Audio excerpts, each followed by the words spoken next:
Olá, amigos. Bom dia, boa tarde, boa noite, dependendo da hora que vocês forem assistir esse vídeo. Hoje eu quero bater um papo com vocês sobre algumas experiências que eu tenho, algumas histórias que eu tenho escritas de passagens pela minha vida, pela minha família.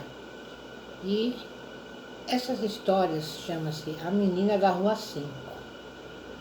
Essa menina da Rua 5 nasceu em Araraquara e morava na Rua 5, porque em Araraquara as ruas são, não sei se são ainda, mas eram numeradas. E as horizontais e as verticais eram avenidas. Então a nossa era a Rua 5, ou seja, era uma rua chamada Voluntários da Pátria, hoje um nome novo, né? Chama Alameda dos Oitis, e foi tombada pelo patrimônio histórico da cidade, porque é uma rua maravilhosa e muito bem preservada. Então, essa menina da Rua 5 morava lá. Aí, quando mais ou menos eu fiz uns 8 anos, 9 por aí, eu ganhei de um grande amigo da família uma coleção de livrinhos da editora Melhoramento.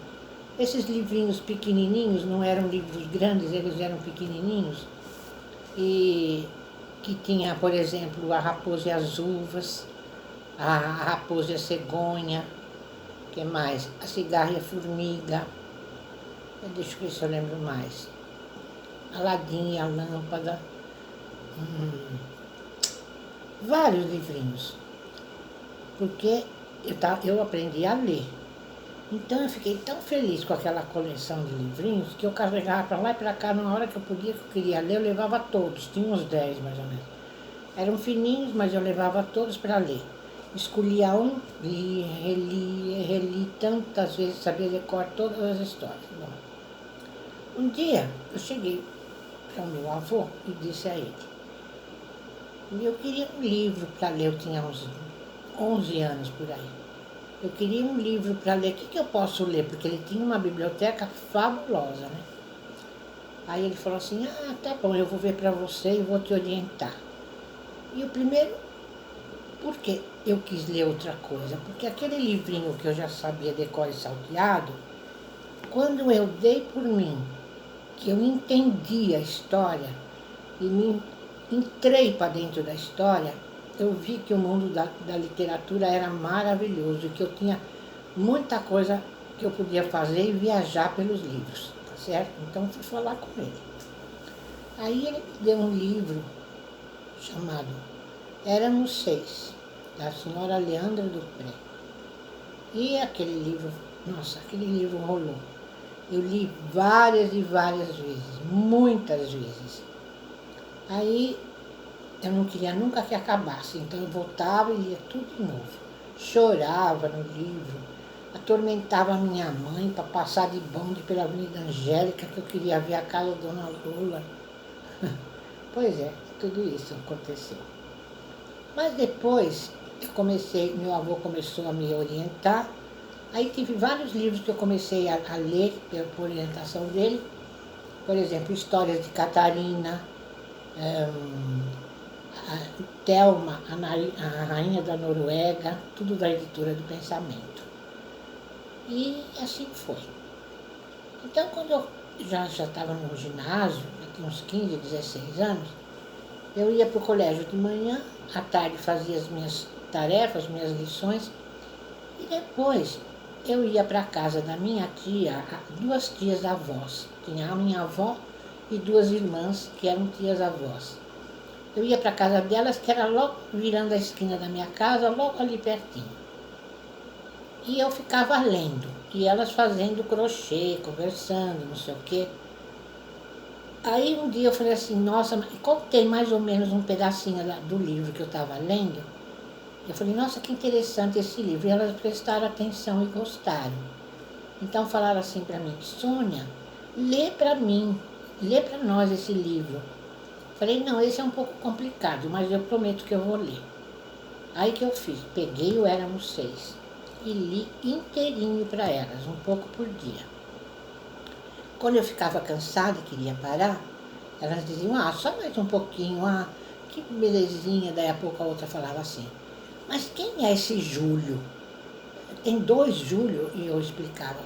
Tem o Júlio pai e o Julinho, que é o filho. Quando eu falar Júlio, é o pai. Quando eu falar Julinho, é o filho, tá certo? Ah, tá, as 3, uma gracinha. E eu fui lendo e mostrando para elas a beleza da literatura. Li Éramos Seis, da Leandra Dupré. Os Rodrigues, também da Leandra Dupré. Depois eu li Rebeca, Mulher Inesquecível. Nossa, elas adoraram. Depois, assim mais ou menos foram esses livros que eu li. E assim eu entrei no mundo da literatura e nunca mais deixei. Quando eu percebi que eu poderia viajar através dos livros, ninguém me segurou mais. E isso tudo foi uma maravilha, foi muito bom. E elas gostaram demais. Aí quando chegava no domingo, elas iam até o cemitério, né, com boa tradição, e voltavam para casa. Elas diziam, não vai ler hoje para nós? Ah, não, hoje é domingo, amanhã eu leio, tá? E sempre passeava, saía com as minhas amigas, ia ao cinema, qualquer coisa. E aquela vidinha, e elas gostaram muito. Então, eu estava me lembrando das minhas histórias, da menina da Rua 5, que são várias, né? Aos pouquinhos eu vou colocando algumas aqui, para dividir com vocês a minha experiência com as minhas tias avós e com a minha avó. Elas eram em 4 irmãs, mas uma morava em São Paulo e as outras 3, a minha avó e as 2 irmãs, moravam em Araraquara. Então é isso, meus amigos, é isso que eu queria dividir com vocês hoje, nesse dia maravilhoso, outonal. Tem sol, mas tem como se diz, uma brisa gostosa, fresquinha, e está tudo muito bom, não é? Se vocês puderem, quem quiser, ler para os idosos, eles vão adorar. Lê para eles, lê. Às vezes tem tanta uma pessoa em casa, idosa, quietinha no canto, fala, vó, tia, quer que eu leia um livro para você? Livro fácil, que elas possam entender, entendeu? E elas vão adorar, as pessoas vão adorar, tenho certeza. Porque as minhas amaram as leituras, amaram. E foi muito tempo assim. Eu li muitos livros para elas. Meu avô ia selecionando, eu ia lendo. E depois eu comecei a escolher por conta própria. Aí foi muito bom. Essa é uma experiência, uma das primeiras que eu estou relatando aqui para vocês, da menina da Rua 5. A Rua 5, ou Voluntários da Pátria, ou Alameda dos Oitis, na minha querida cidade natal de Araraquara. Tá certo? Um bom final de semana, um bom final de domingo e um beijo no coração de todos. Até breve.